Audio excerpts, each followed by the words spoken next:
po sa mga mamamalengke, ihanda na po ang budget dahil tumaas ang presyo ng sibuyas kasunod po ng mga nagdaang bagyo. Sa Marikina, pumalo na yan sa 300 piso kada kilo. Balitang hatid ni EJ Gomez. Nananatiling mataas ang presyo ng karamihan ng gulay na ibinebenta sa Marikina City Public Market. Ang ilan nga, mas nagmahal pa nitong mga nagdaang araw ayon sa mga nagtitinda.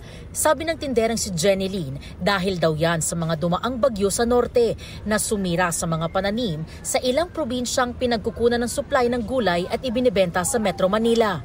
Talagang ang napuruhan po kasi ng bagyo, norte. Baguio, ang Nueva Vizcaya, yan po kasi ang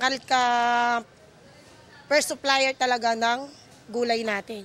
Kaya talagang shortage po talaga siya, kaya ganyan ang presyuhan natin. Kami, dealer pa po kami ganyan na yung presyo namin. What more sa mga humahango sa amin. Ang ilang klase ng gulay, nagkakaubusan na raw ng supply. Ngayon po actually, ang Baguio beans namin, medyo nagkakaubusan talaga, wala kaming supply.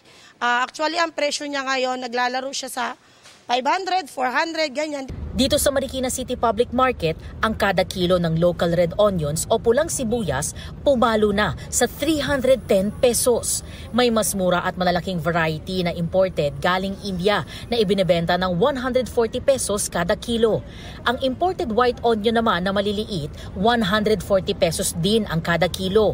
120 pesos kada kilo yung mas malalaki. Ilang gulay pa ang mas tumaas ang presyo gaya ng siling green na nasa 330 pesos ang kada kilo ngayon mula sa dating 250 pesos. Ang siling labuyo naman mabibili sa 500 pesos na nooy 400 pesos. At ang bell pepper, 280 pesos mula sa dating 220 pesos kada kilo.